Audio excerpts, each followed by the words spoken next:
minus 1 minute.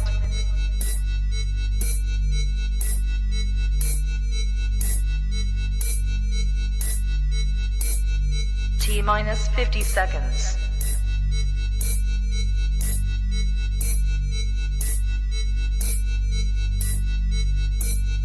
T minus 40 seconds.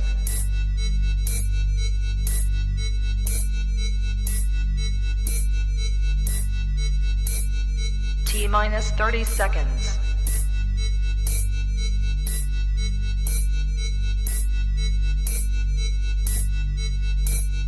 T minus 20 seconds.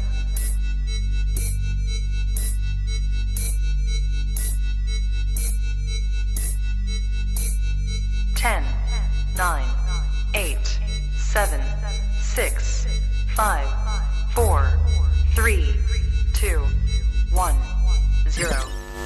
Own it, own it, own it, Kong. I own it. It did. Women's Wrestling Talk, the #1 women's wrestling show on the planet.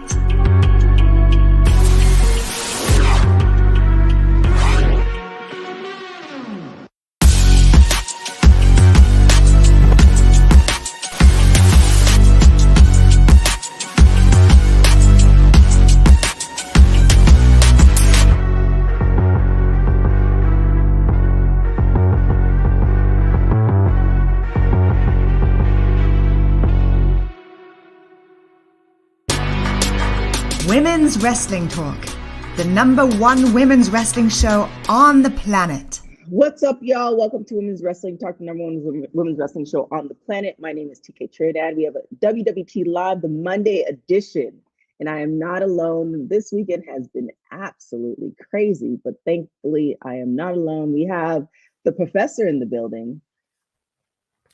Hey, hey, hey. Hey, and we have a very special guest. A new guest to the show. Hey, hey! Happy Hardy, how are you doing? I'm doing good. How are you? Good. Well, yeah, we know how so we're doing, but yeah. So just to recap, so Katrina started, sorry, my phones are always going off. Katrina had an event that she invited me to, and Stephanie's been traveling with her for the last couple of panels at Comic-Con. So we had a Comic-Con in LA, and Stephanie and Katrina stayed at my house in LA. And Stephanie's still here. She's actually downstairs. And I was like, hey, you're here, so you're going to do the show. But you want to kind of give a recap of the panel, Steph, a little bit? Yes, well, first of all, it was an honor to sit next to you and also to sit with Katrina, who is the visionary behind the Women of Color in Wrestling panel, and to just be with her from New York to digitally in the UK to now being in Los Angeles for this panel that she pitched. Like, it was incredible. And then we were also sitting with some of the best in women's wrestling and women of color in Kid Bandit, who is the current champion right now and had a show this past Saturday, along with Jen Savani and Viva Van. And they have all made history in their own way. And also Ringside Rain Cruz, who was the woman who won the SummerSlam ring announcer contest last year. So to be on the panel with all of those women, with all the history that we've made, you know, in wrestling period, was just really amazing. We had a really good turnout. So we talked about some of the struggles that we've had using our voices in wrestling, and also, you know, dealing with promoters who might not have known how to move forward with women of color in wrestling in a, you know, present way. And we talked about all of our successes and just so many different things and so many diverse stories that I got to hear. And it was just really great, you know, to be on the panel with these ladies. It was fantastic and it was phenomenal. It's Stephanie, just a nice, just wrap it up. That was the weekend. Yes, that's awesome. I have nothing more to add. Yes, it was really great. Oh, and also too, we saw JD. Yeah. He's gonna pop in the chat later today, later on the show. But we saw JD, so that was really great to see him and support in real life. So it's so crazy how you see somebody online all the time, and then you see them in person. And then I think he doesn't have his face on his little thumbnail, so it's kind of like he knew us, and we didn't know him. Yeah, it was. You know, it was a little awkward at first, but then, well, not for me, not for Steph. Steph just open arms, just gave a big hug. So I love it. Shout out to Ron and Chad in the chat. But we are going to get into our first topic. The top rope. What do we have? All right, off the top rope, some literal late breaking news. We just found out about this. Some sad news to report. Barry Windham, one of the legendary members of the Four Horsemen, has suffered a very serious health scare. He suffered a heart attack earlier today while traveling through the Atlanta airport. He went into cardiac arrest. He is currently in the ICU, and he's undergone an emergency procedure to save his life.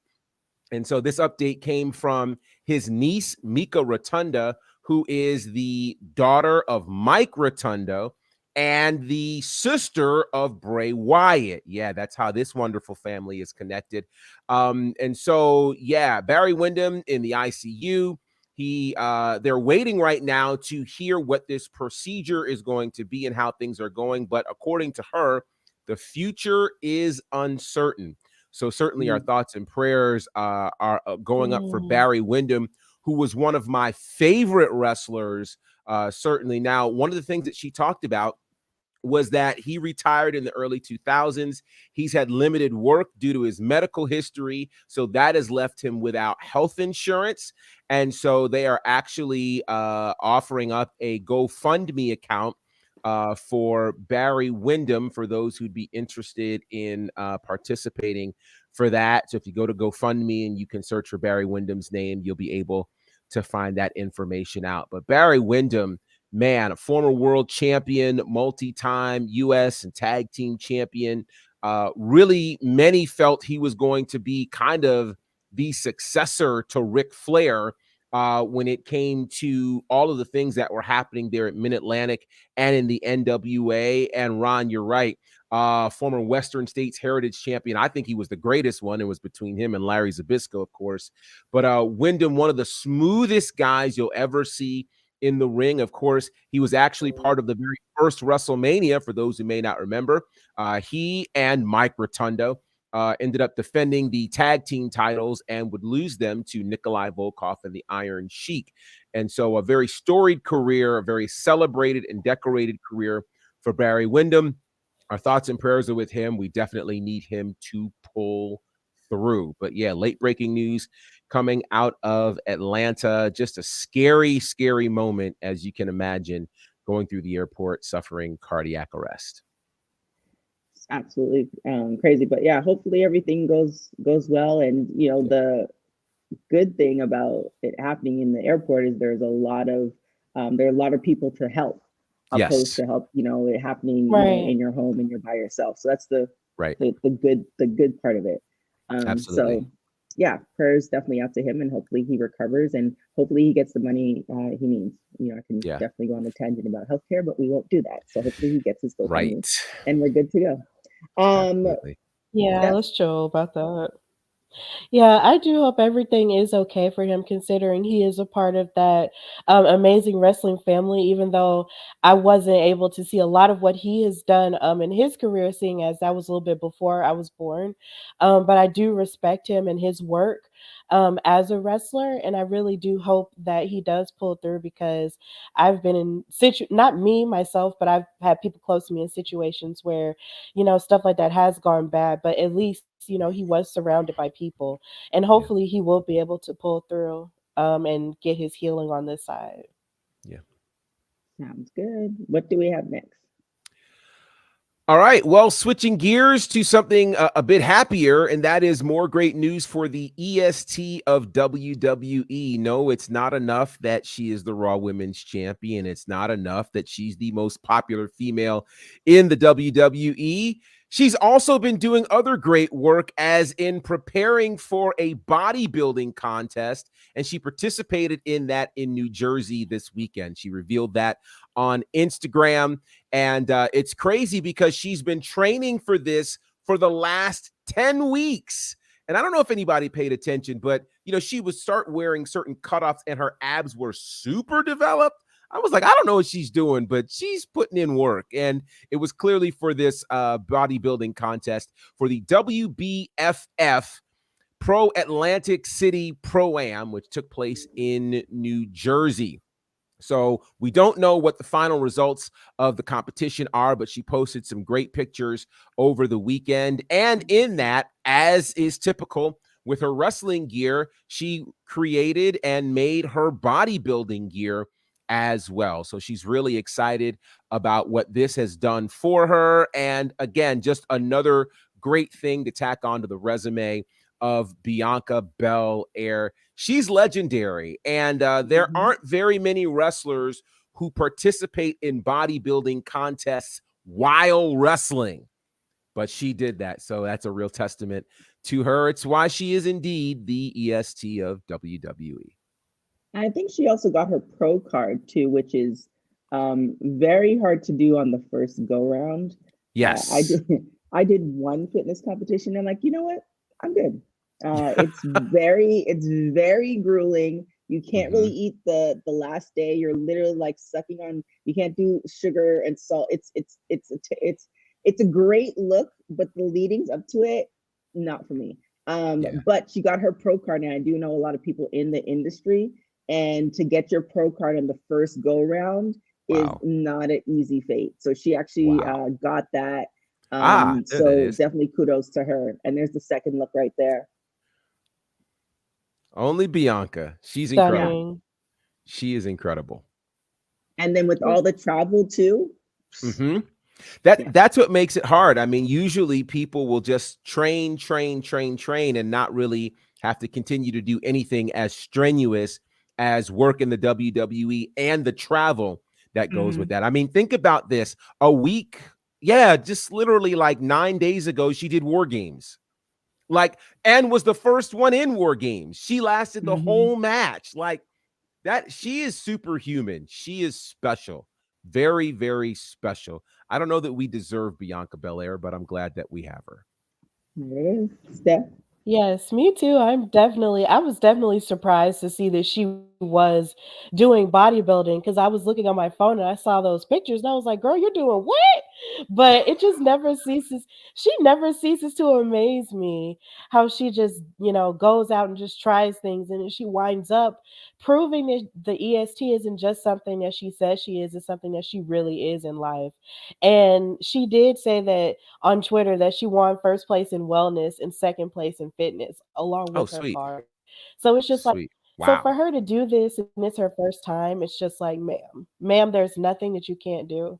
And it also makes me never want to eat bread again. So it's just kind of like, oh, Bianca, like you just made me never want to eat bread again. And it's like you mentioned at War Games when she had on that gear, it's like her abs were kind of, out there. And I was just like, girl, what are you doing what type of workouts are you doing with the abs, man? You need to share. But now we know what it was for. And there's just nothing that she can't do at this point. So I'm still so very proud of her. She's just iconic already. And I just love her so much.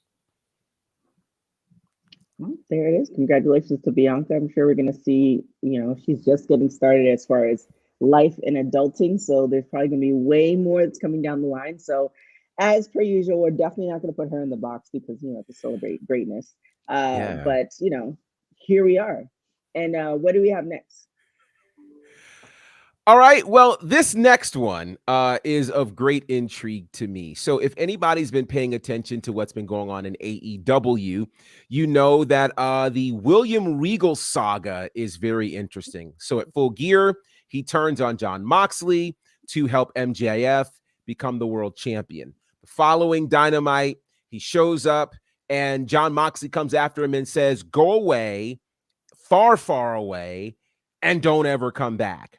Then he mysteriously shows up this past Wednesday when Moxley was out of the building, introduces MJF. MJF runs the gamut, gives us a very long promo, and at the end of it, slugs Regal in the back of the neck, causing everybody to be worried, getting us to hate MJF again.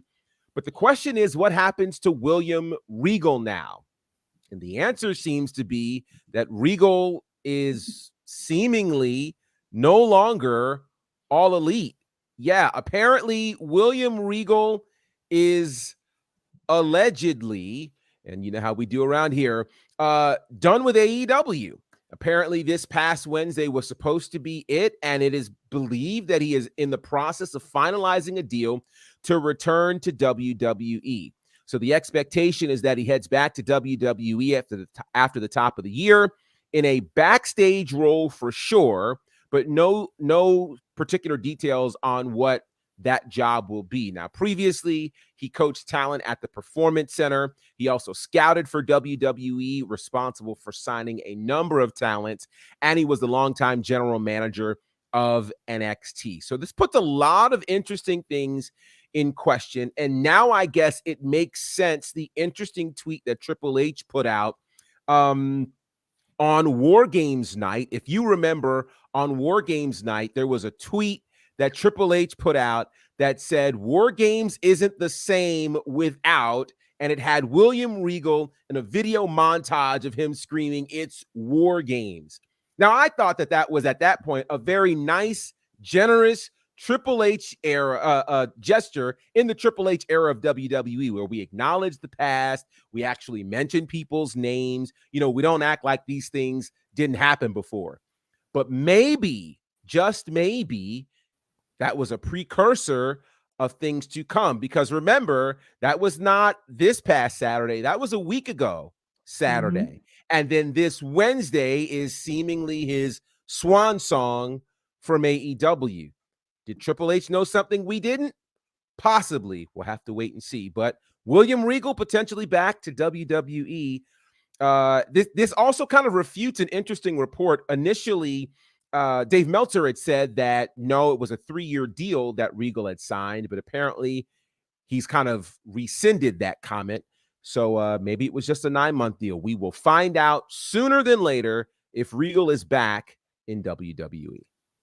The crazy thing is, you know, we know why either people got let go or people left, more let go from WWE at a certain point.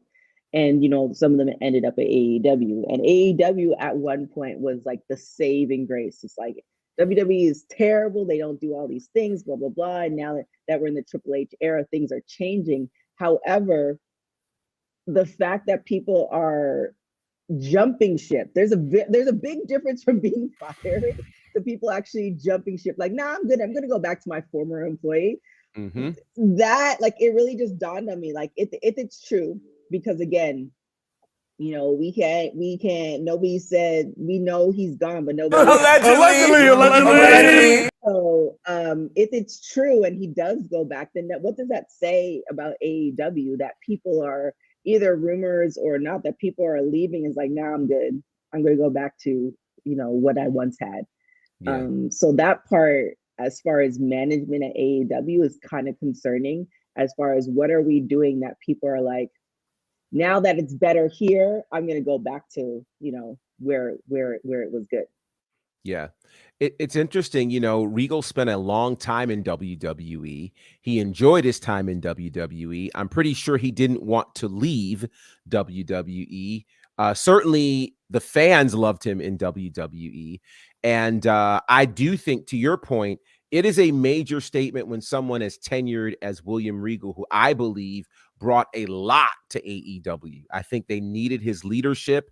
I think they needed his eyes, his just natural ability to be able to scout talent. Like, they needed all of that. He really kind of put this whole Blackpool Combat Club together and took 4 guys who were great guys on their own and kind of gave them real purpose and allowed them to be something that stood out and made a lot of sense. So it's a big blow for AEW if indeed he is gone. And you're right, TK. If he did leave, it's a big statement, I think, in terms of what the status of AEW is, in terms of whether or not he can feel comfortable performing in a space like that. Yeah, I think that's really strange how that actually happened, because it seemed like, you know, once he had left WWE, you know, it would make sense some of these greater people to want to go to AEW, simply because that's like the second biggest promotion out there, on a truthful tip. But at the same time, it's just like with all of the know-how that you said, Professor, that William Regal had, it almost makes you wonder, were they actually utilizing it to its full potential when it was there? Like, it really does make you wonder if they were really using it, or were they just using him as, he's just going to be the anchor to this one group, and then on commentary every now and again. But outside of that, we're not going to utilize all of his other, know-how that he was able to do. Because like you said, he was a star, he was a wrestler, he was a general manager at NXT. He brought in talent. Like, he's the reason why we even know who Sasha Banks is in the level Mhm. of WWE. So it's Mhm. just like, were they utilizing that talent the way that it was supposed to? Like, is it, a collaborative effort, or is it just one person making all the rules, and I'm not going to listen to anybody else? So it just makes you wonder if that was what was going on. And also, on the flip side of that, just to be funny, I thought it was really hilarious how MJF told him to never return. And it sounded like he took that from The Lion King, when Scar was telling Simba to run away and never return, Oh, after Mufasa died. So Lion King yeah, that was reference. funny. Wow. But yeah, yeah. Yeah. So I it's want to just, I just wonder about that, if it is true.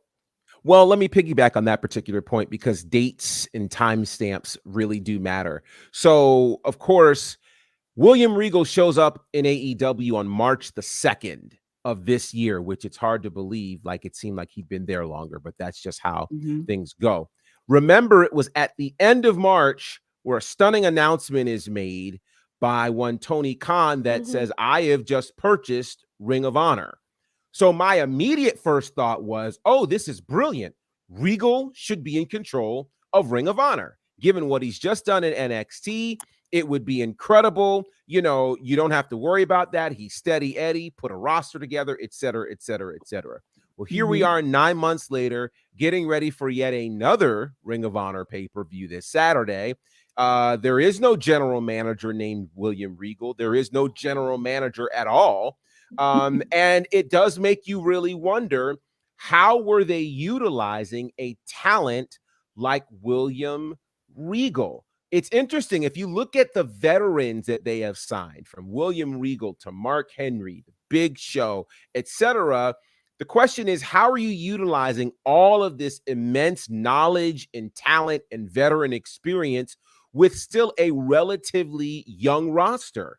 If they're not utilizing them well, like for instance, him being with the Blackpool Combat Club makes sense in some regard, and then in others, they don't need William Regal's expertise. Most of them were veterans with the exception of Wheeler Yuta. Mm-hmm.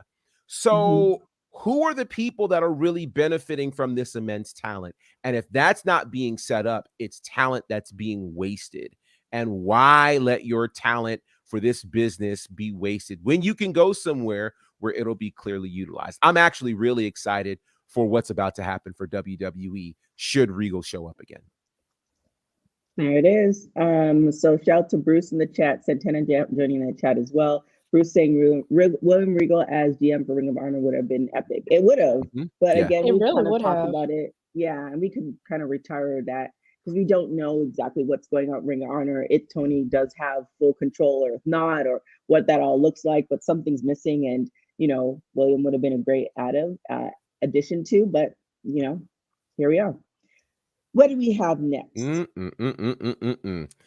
Stephanie, did you want to take any of these? I feel like I'm hogging the stories. I don't want to do that. Oh no. You're good. Okay. I mean, I'm in y'all house. Like, Oh, I've never really been on here, but it's okay. no Um, worries. yeah, I can bring up this story because, of course, this is my favorite male wrestler of all Go for time. it. Go The for it. Rock, aka Dwayne Johnson, has basically been, of course, on the up and up with him and his new movie. Well, not new movie, but his movie that came out a month ago, Black Adam, which was, of course, a part of the DC universe, and that's going to be available on streaming soon on HBO Max. But then he's also, of course, the star of his own show on NBC called Young Rock, which basically talks about the rise of his career as as a wrestler, and also through his younger years as a teenager, once he became a football player, and all of the things, of course, to where he is now. And something interesting that happened was the fact that they're teasing on the episode of him being a possible universal champion, or him already, or them making to the fact that he's won a title already. And this kind of threw people in for a loop because, of course, everybody, since WrestleMania season is upon us with the Royal Rumble, coming and stuff, everybody's like, well, if, everybody's been teasing the idea of The Rock versus Roman Reigns because, of course, Roman Reigns is running around as the undisputed Universal Champion, hasn't lost the title in over 800 days. His cousins are a dominant tag team, and everything else like that. So he's just like, okay, so if he comes back to fight The Rock at WrestleMania, it might be a battle of who's going to be the actual tribal chief of the Samoan dynasty. Would they fight for the title or not? Maybe the title shouldn't be in the picture at all, and it could just be Roman and The Rock fighting. So that's really what's going on. But it's funny that this isn't the first time that they've teased this on Young Rock. They teased it before when The Rock was talking about watching wrestling with his cousin, who was Joe. And everybody knows that Roman Reigns' real name is Joe. So he was just like, fight me, Dewey, fight me, acknowledge me. And that's pretty much how they were making a reference to that. But he was talking about how he wanted to be on WrestleMania one day. And of course, Roman Reigns has headlined multiple WrestleManias, since then, and all of the above. But who's to say that The Rock might fight Roman Reigns for the title? But what do you guys think? Do you think that that the title needs to be in the picture if he does fight Roman Reigns? Do you think he could possibly win the Royal Rumble and be the next one to fight him? Because they've been talking about that too. It's a lot going on. But what do you guys think? TK. Well, Steph, I know this is your first time on the show, and I definitely don't require you to watch WWT live all the time. However, this couple things are going to happen, so don't be upset. But this is for you. You gave her a womp. She covered the story.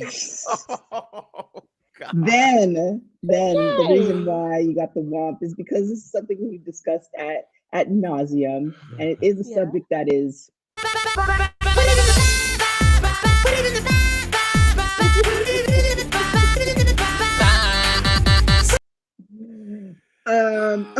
Ron said, "Oh no."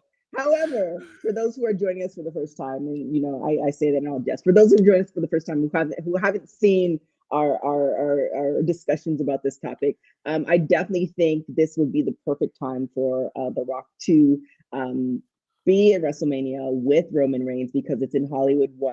I feel mainstream media, all the coverage would just be perfect for it. And I feel like, even though The Rock looks great and he's training all this other stuff, age is a time, and age is undefeated.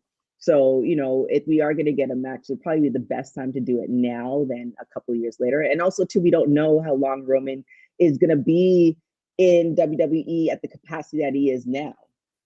Like, the times that, I feel like, Trinity could have joined the Samoan dynasty years ago.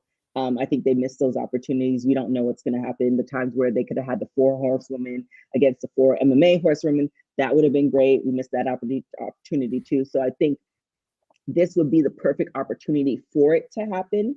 And I do agree with you, Steph. The belts don't need to be in the picture. There's so many other things that are kind of running in the background. We don't know what Triple H has as far as plans, but there's so many other avenues. But actually seeing Roman Reigns and The Rock in the ring would be epic. And I think WWE would be missing the boat on that. However, The Rock is, I don't know if he's in the millionaire status, but he has a lot of projects. He has a whole production company. He has a lot of movies. I'm sure those movies don't want to see him injure himself in the ring actually having a match. So we might, the default is we might see The Rock in some random capacity, which like a video or just showing up, which I think will completely suck. Like, if you're going to do that, Rock, like, listen to me. If you're going to do that, just don't do it at all. Just don't bother coming. So we want to see you actually doing something. For all the time you put in the gym, you might as well actually show it. Like, there's those people who are in the gym, they just look pretty, but then when it actually comes time to fight, or actually comes time Right. for them to lift something or help you move, they're nowhere to be found. We don't want Mhm. that. We want The Yeah. Rock to like wrestle. So Yeah. that's my take on it. Yeah, but I Yeah. do have an extra point to that though. He was just on the cover of Men's Health because I did see it at the airport.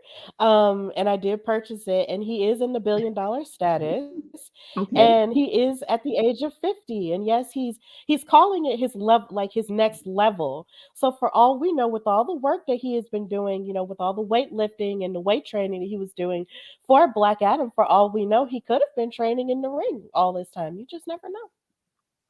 You don't.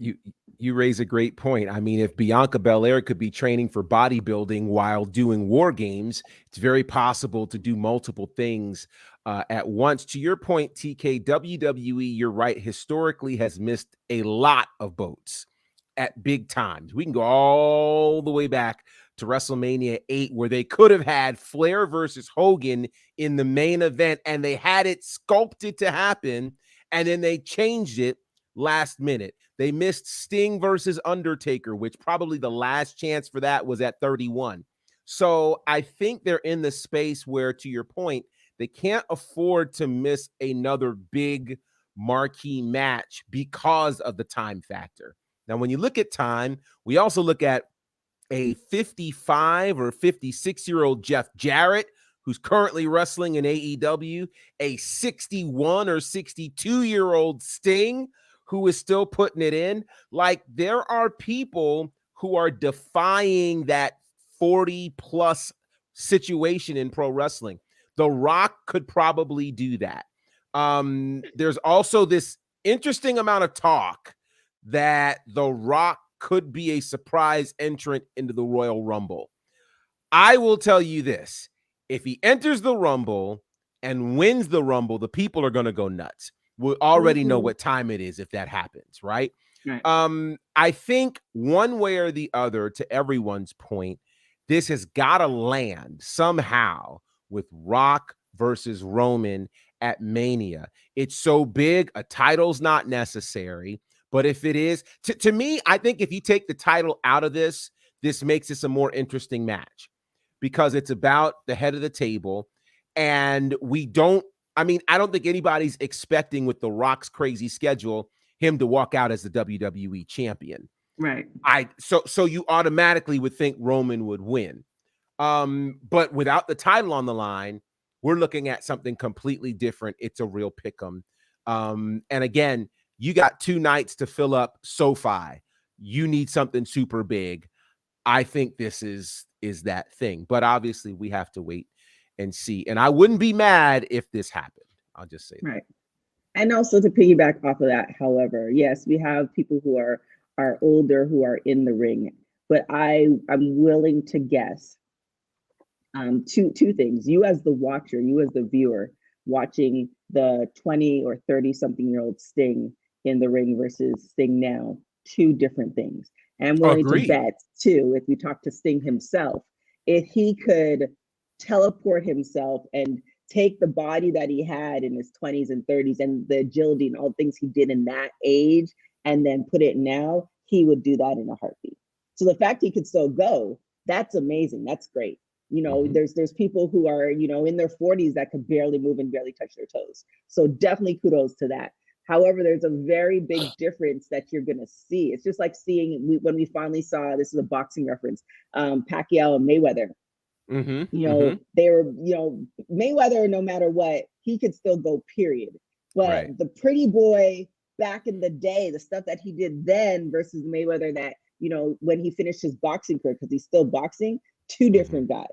So, we're going to see it. Yes, I'd rather see it now than see a 60-year-old, still in shape Rock, because we know he's never going to let it go. A 60-year-old still in shape Rock, but then where is the rest of the storyline going to be? Like, where is Roman Reigns going to be? Does he want to? It seems like he's kind of done what he wants to do. He's going to kind of move into that legendary contract. Why not go into movies, like all this other stuff? So why, we don't know. It's kind of like the apex is right here. And we can't predict. We're also looking at injuries. We're looking at so many other possibilities So we can't predict everything that happens. But also, too, we're going to need a storyline. You can't just show up and say, I'm The Rock, I'm here, here's a match. Because yes, that will still be amazing, but the build up to the storyline, it's like, you know, as a woman, you want the build up. You just want to show up. You just show up. I'm here. I'm Guy. I have a piece. That doesn't work. You need to show up. You need to build up. So we need all that. Yeah, I think I'm trying to put all that. I'm like, what did she just tell us? Okay, all right, just gonna roll right with it. I think that's true. That's true too, but I also feel like amongst the fandom, they also don't want to be another situation like what happened with The Rock and CM Punk years ago too, because a lot of people felt kind of away when The Rock did defeat CM Punk for that title, and he had that long reign, and he had just for a long period of time to promote a movie while he was still champion. So maybe that's also another thing too. To that end, though, what I think is different is I think number one, I think CM Punk 2013 and how people viewed people coming from Hollywood back into wrestling is different than 2022. I think The Rock blazed that trail. He blazed the trail. Matter of fact, I think about all the time that John Cena, you know, took The Rock to task and then had to come back and apologize for how he ended up doing the same thing. So I think the wrestling fan at this point, first of all, we have more buy-in into the idea of Rock versus Roman.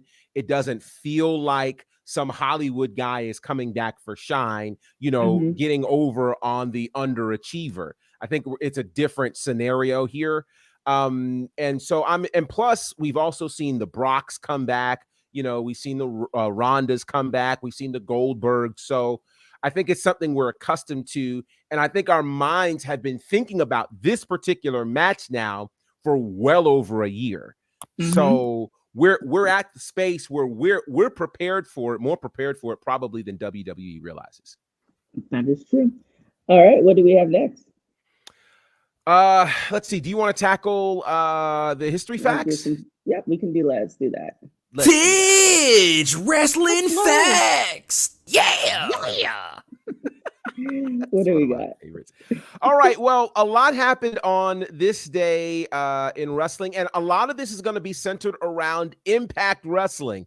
Good old TNA, who certainly back in 2004 were doing some big things. At that point, they were about 2, almost 3 years old.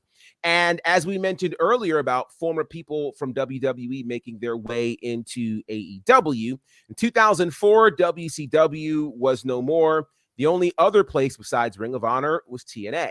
And so TNA was doing a pay-per-view called Turning Point. And on this day in 2004, the Macho Man, Randy Savage, made an appearance at TNA for what would be his first and only match at TNA.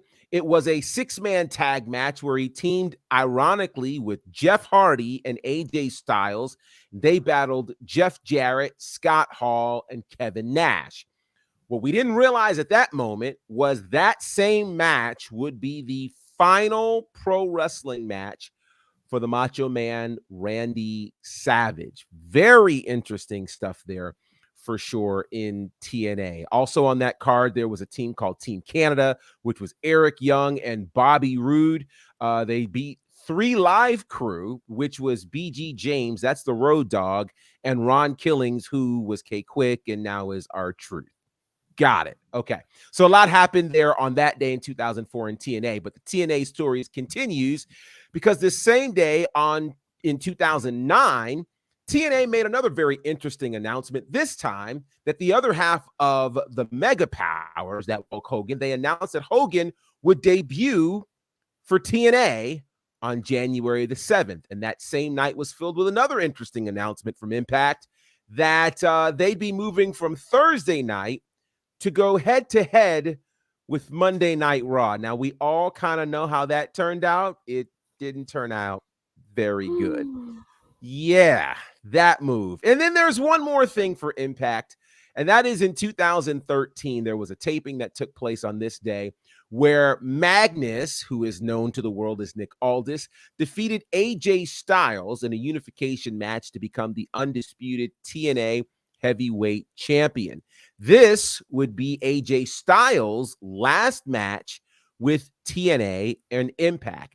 He had been with them for 11 years since the very start of the company in 2002. Of course, from there, he'd make his way and spend some time in Ring of Honor. Then, of course, go over to New Japan Pro Wrestling to help be involved in the Bullet Club before quickly making his appearance and debut in the WWE in 2016. So a heavy Impact day on this day in pro wrestling, and these are your vintage wrestling facts. Vintage wrestling facts. Yeah. And let's just move into our favorite. Well, I mean, oh we cannot do yes, the let's Heel of the day.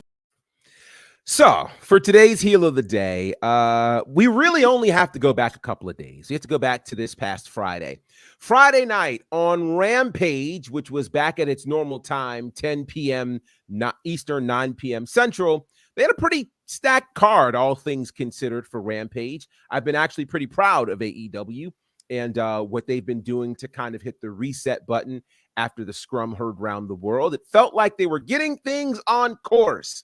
You've got Renee Paquette doing interviews all over the place. Like, it's really looking like a great spot where people are getting opportunities. So then there's this backstage interview, right, with Renee Paquette and Keith Lee. Keith Lee is talking about what's going on with him and Swerve. And here comes a figure we've never seen on AEW television before. He's dressed in a suit, doesn't look very familiar. His hair looks a little bit different. And then Renee Paquette tells us, well, hi, Shane Taylor. What are you doing here? Shane Taylor proceeds in 30 seconds to give a 6-year history between him and, of course, Keith Lee, to talk about how Keith Lee leaves his family, leaving Swerve, leaving this other guy, leaving him. And so now we're going to have a tag team match. If of course you can find a partner, and then who mysteriously shows up? Then Swerve. Now, while on the surface, this looks great. We get Shane Taylor in AEW. We get a Shane Taylor match at the pay-per-view. Here's my problem. If you've not seen Shane Taylor before, you don't know what in the world just happened. And so for that, I blame one person, the person who takes all the credit for being the booker of this territory we call AEW.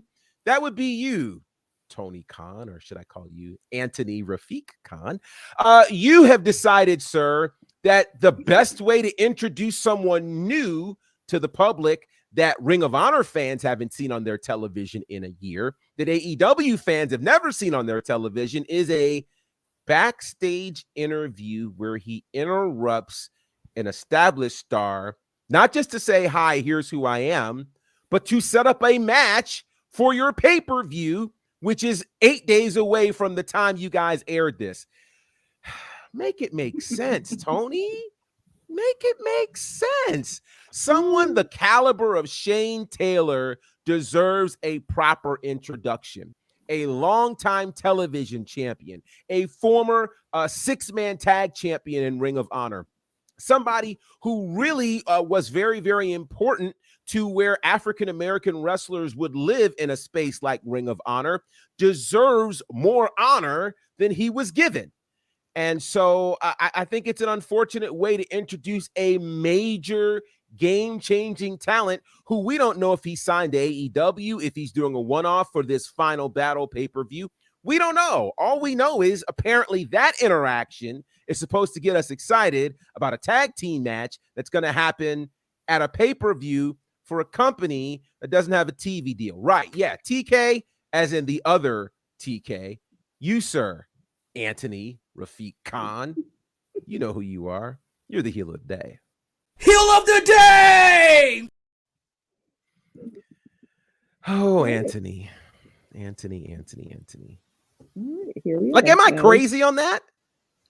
No, You're not crazy at all. You're not crazy on that, Professor, at all.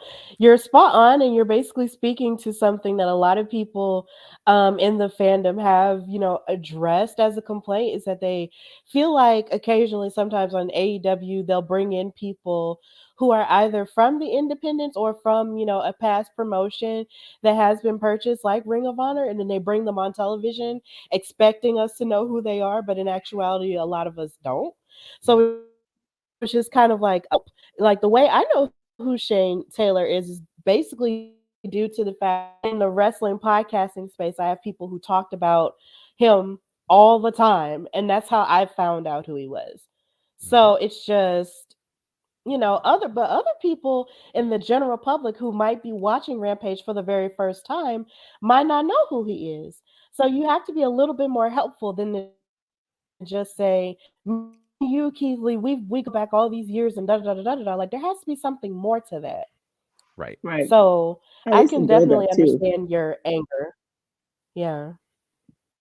Definitely understand your anger behind that. So yeah. Lord All right. have Well, let's wrap this thing up with another And also AEW. too, we have to Oh, give sorry. Tony Khan, like we keep taking him out of the box, but I think now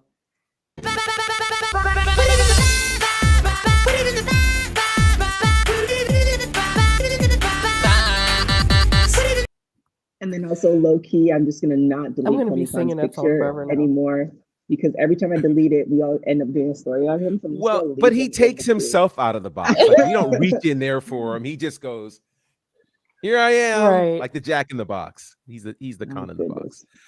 goodness. Well, Yeah. well, speaking of Tony Khan, we've got an update on the former AEW World Women's Champion Thunder Rosa, who has been out on the shelf since August the 10th. So she gave an update on her recovery yesterday. She said she's been able to resume lifting weights, and she even participated in a 5K, but she's not been able to get back in the ring.